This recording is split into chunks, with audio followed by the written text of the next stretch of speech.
Quem é mais religioso? Cristãos ou muçulmanos?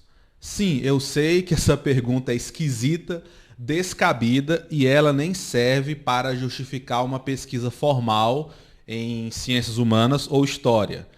Mas ela é o pontapé para eu continuar falando sobre os estereótipos sobre os muçulmanos e as formas como nós, considerados cristãos ocidentais, vemos a nós mesmos e entendemos os muçulmanos considerados orientais. Este vídeo é uma continuação do Trocando Ideias de número 2, intitulado O que você pensa sobre os muçulmanos. Se você voltar e ver esse vídeo que eu falei, você vai entender tudo melhor. Porém, entender melhor e com uma escala vai entender mais coisas. Porém, se você ficar aqui e ver este vídeo primeiro, você também vai entendê-lo sem problema, que eu vou falar sobre isso, os estereótipos sobre os muçulmanos.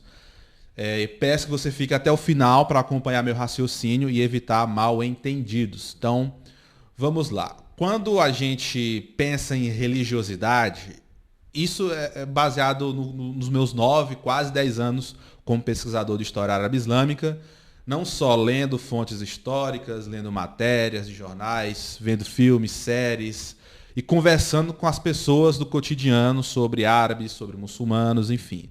Eu percebo essa formação e desenvolvimento de estereótipo. O que é estereótipo? É uma versão padronizada, uma visão padronizada sobre grupos sociais. Por exemplo, é o clássico, muçulmano é terrorista, mulher muçulmana usa véu, são todas submissas. Japonês é bom de exatas. Essas coisas. Brasileiro é malandro. Essas coisas. São os estereótipos, muitos deles são nocivos, afetam as pessoas emocionalmente, causam problemas sociais. Basta ver o último Trocando Ideias de número 4, onde eu comentei sobre ataques a mesquitas, que eu publiquei semana passada. Ou seja, um estereótipo do muçulmano perigoso faz as pessoas terem medo e reagirem violentamente atacando mesquitas, por exemplo.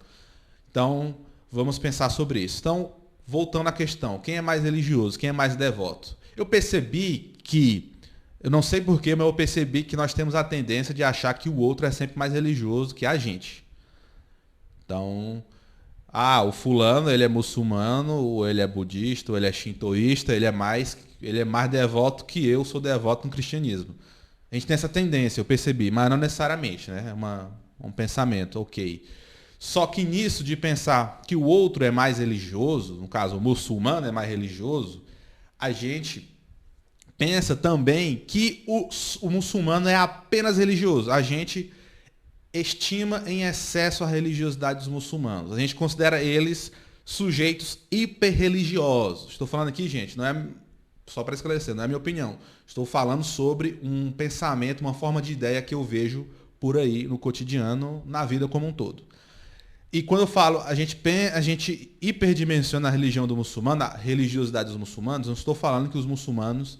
Não estou aqui também fazendo julgamento moral, quem é mais ou menos devoto, não é minha função fazer isso. E como é que se faz isso? Como é que eu vou saber se uma pessoa é mais devota que a outra? Não sei. Como o profeta Muhammad dizia nas suas conversas, você não sonda o coração dos outros, né? Então não sei quem é mais devoto que o outro.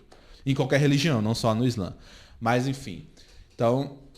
Não estou dizendo aqui, não estou fazendo esse julgamento e nem dizendo que os muçulmanos não tentam seguir sua religião da melhor forma possível.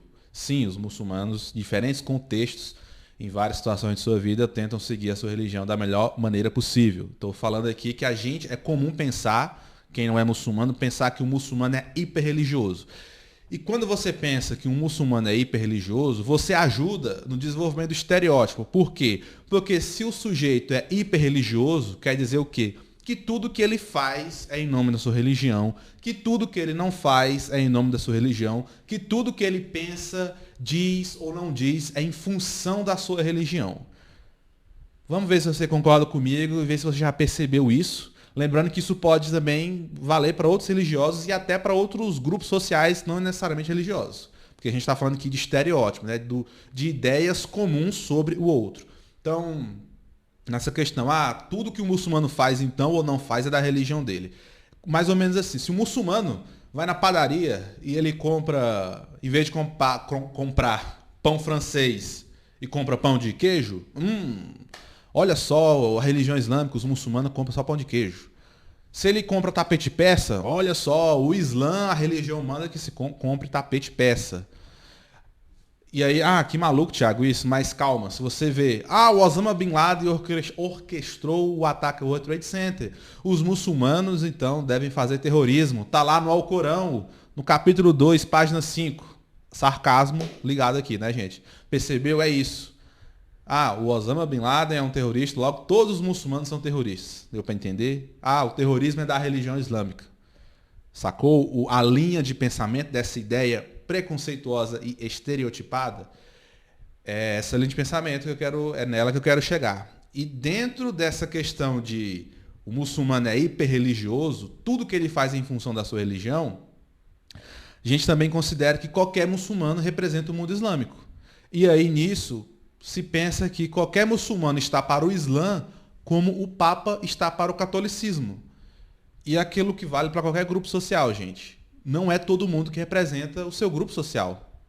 É um pouco desagradável talvez ouvir isso? Sim, porque a gente vive numa onda de valorizar a representatividade, e eu concordo com isso. Porém, quando isso não é feito de forma cuidadosa, pensada, e até irresponsável, se considera que qualquer um representa o seu grupo social, como se qualquer parte representasse o todo. E na questão religiosa, quando aqui cristão, do lado cristão, a gente tem a condescendência, a compreensão de caso a caso. Então, se um cara pegou uma arma e matou várias pessoas no shopping, no jornal não sai que ele é cristão. Você vai ver, o cara era cristão, talvez, dando um exemplo aqui. E aí a gente fala, não, isso aí não é do cristianismo, não. Isso aí é esse cara que é doido. Mas se é um homem que se diz muçulmano faz um atentado terrorista, opa, ele é muçulmano sim, e representa o mundo islâmico, entenderam? Nisso de achar que todos os muçulmanos são hiperreligiosos e que representam o mundo islâmico, qualquer um, vai se criando estereótipo. O muçulmano é violento, e qualquer muçulmano então representa o Islã. E isso é muito cruel porque o que mais tem é muçulmano fazendo caridade, que isso é um ordenamento da religião. Mas na hora que a gente vê como um caso isolado. Não é da religião islâmica, não. É aquele cara que é gente boa mesmo. Não. A caridade é da religião islâmica, sim. Entendeu? É isso que eu estou falando. 2 pesos, 2 medidas. Se é um cristão problemático, não, ele que é problemático. Se não é do cristianismo, não. Mas se é um muçulmano problemático, não, olha aí, os muçulmanos, tudo problemático. Entenderam? Ali de raciocínio. Então, como combater isso? É questionar o estereótipo. Desconfie. O mundo, gente, é diverso. É impossível uma pessoa representar tudo, o seu grupo social. Vou dar um exemplo básico aqui. Eu sou maranhense. Gosto de forró, até toco instrumento, mas não tenho a mínima coordenação motora para dançar forró. Eu não sei dançar forró. E aí, conversando, tem gente que, meu Deus, como assim? O nordestino não sabe dançar forró. Porque é o estereótipo. O nordestino gosta e dança forró. 24 horas, acorda, bota forró, passa o dia dançando forró. E de novo, aí que tá, esse não é um estereótipo nocivo, né? Não causa problema. Mas é um estereótipo ok, mas eu tô só dando um exemplo pra gente pensar e jogar esse raciocínio para os estereótipos que causam problemas, como os estereótipos sobre os muçulmanos. E aí que tá, eu, como maranhense, eu não represento o Maranhão. Tipo assim, por quê? Porque o Maranhão tem um monte de cidade, o Maranhão tem um monte de comida, tem um monte de dança, um monte de estilo musical. Uma pessoa só, ela não domina a sua cultura, porque a cultura é maior que a gente. A cultura é social e ela estava no passado, está no presente, ela vai para o futuro. É impossível uma pessoa dominar a sua cultura e por isso ela não representa tudo da sua cultura. Por exemplo, se você disser, maranhenses que pesquisam história árabe islâmica, opa, aí você restringiu, você fechou. Aí eu posso me encaixar nesse grupo, dependendo da situação, eu posso sim ser um representante disso, de maranhense, pesquisador de mundo islâmico. É uma coisa. Mas eu, como maranhense, representar todo o Maranhão é impossível. Do mesmo modo, o único cristão não representa o cristianismo. Um único muçulmano não representa todo o mundo islâmico. É claro que tem os casos. O Papa representa o catolicismo? Sim, porque ele está numa posição de líder. Então ele tem lá o seu peso representativo. Do mesmo modo, um líder muçulmano, um sheik, um imã, um ulemá, ele como líder, como autoridade, ele tem o seu peso representativo. O que eu estou dizendo não é por causa disso que todo muçulmano representa o Islã, que todo cristão representa o cristianismo, que todo budismo representa, ou que todo budista, isso, representa o budismo. Então, vamos ter muito cuidado, porque essa visão estereotipada de que o outro, ele faz tudo em função da sua religião, tudo que ele faz, diz, não faz em função da sua religião, a gente coisifica o humano. Transforma o humano em um objeto. E pessoas não são objeto. Então o problema do estereótipo é esse, ele desumaniza, ele coisifica. Então eu estou falando aqui para desconfiar desse estereótipo sobre os muçulmanos, para dar uma visão mais humanizada e realista dos muçulmanos. Eu espero ter sido claro nisso. Então, não quer dizer que esse muçulmano é menos ou mais religioso, eu não sei. Cada um sabe de si. E eu acredito que cada um faz o que consegue dentro da sua situação, mas é isso, não vamos pensar que tudo que um muçulmano faz ou não faz é do Islã. Por quê? Porque as pessoas têm outras demandas na sua vida. As pessoas precisam trabalhar, estudar, têm seus hobbies. E, de novo, 2 pesos, 2 medidas. Nós, como cristãos, achamos normal que nós não sejamos cristãos o tempo todo. Né? A gente, na Bíblia não está dizendo, não joga sinuca, ou joga, não está falando nada disso, mas a gente joga sinuca, a gente joga videogame, a gente vai num barzinho ali, tipo, nós cristãos somos condescendentes conosco, então a gente acha que é normal não ser cristão 100% do tempo, 365 dias do ano, mas quando é um muçulmano, com outra demanda, a gente acha estranho. Opa, mas peraí, será que você pode fazer isso? Está no Corão? Está na sua religião? Entendeu? 2 pesos, 2 medidas. Nós achamos normal, que do nosso lado, termos outras demandas, mas quando o muçulmano apresenta outra demanda, as pessoas estranham. E acham que não deve. De novo, a hiperreligiosidade do outro. Um exemplo então. Muçulmana sem hijab? Como assim? Sim, o hijab é um mandamento no Alcorão, mas no fim das contas é uma decisão da mulher se ela quer usar ou não, depende do contexto, enfim. E tem muçulmanas com hijab, muçulmanas sem hijab, há vários tipos de hijab, vários tipos de véu. Então não quer dizer que toda muçulmana usa hijab ou não usa. Então vamos ter cuidado com esses estereótipos aí, questionar, mas claro, que sempre questionar de forma racional, né? Não é, senão a gente descamba para crítica de tudo. E dependendo do caso vira até fake news, enfim, vira um problema. Mas vamos questionar as coisas com razão, com moderação, né? Com bom senso, E voltando àquela questão, a gente acha que o muçulmano é hiperreligioso, tudo que ele faz, ele não tem outra demanda na vida, e aí que qualquer muçulmano representa o mundo islâmico. Gente, o mundo islâmico ele tem cerca de 170 países. Cerca de 170 países têm muçulmanos. Ou em menor grau, o que o Islã é religião oficial, são países europeus, americanos, africanos, árabes, asiáticos. E é impossível essa religião ser praticada de igual modo em todos os cantos do globo, porque ela se adequa a cada contexto geográfico cultural. E, de novo, não é criticando essa linha ou essa vertente, que o Islã tem várias vertentes, sunismo, xiismo, sufismo são as principais. Dentro dessas vertentes, há outras vertentes. Não é dizendo aqui qual que está certo, qual que está errado, qual é mais certo, menos errado. Não é minha função isso. Estou aqui fornecendo uma visão realista. As práticas religiosas são várias.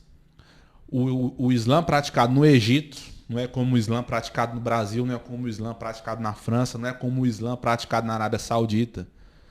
Porque tem também as escolas de jurisprudência. São cerca de 80.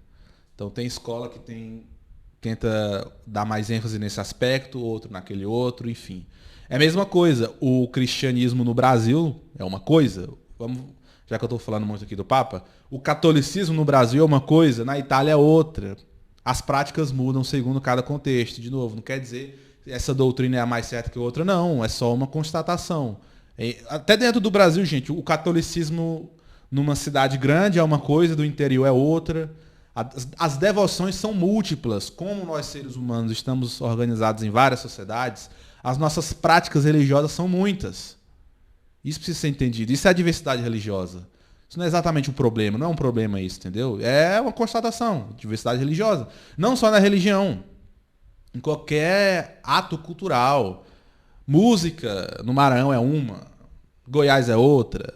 Tem semelhança? Tem umas diferenças? Tem. E assim para tudo, tudo que é cultural. E aí que tá, a cultura é algo vivo e muito diverso. É por isso que a gente encontra vários tipos de sociedades com suas várias práticas religiosas que diferem de outras sociedades. Pode ter pontos em comum ou não. Então é isso que eu estou falando. Não vamos pensar que o outro é hiper religioso e nem que qualquer pessoa represente seu grupo social, senão a gente vai alimentando o estereótipo, e boa parte dos estereótipos hoje são nocivos, que perturbam a ordem social e o bem-estar das pessoas. Então, se a gente quiser construir uma sociedade mais humanizada para se viver, nós temos que combater esses estereótipos nocivos, estudando, analisando e pensando bem. Então, era isso, espero ter sido claro. Comente aí se você concorda comigo ou não, o que você discorda, o que você concorda. Curta o vídeo, compartilhe com quem você acha que vai gostar desse conteúdo. Siga o História na Medina no Facebook, no Instagram e também no canal no YouTube. Se inscreva no canal, que estou tentando postar vídeo toda semana agora de forma regular. Agradeço a audiência até aqui e até o próximo vídeo.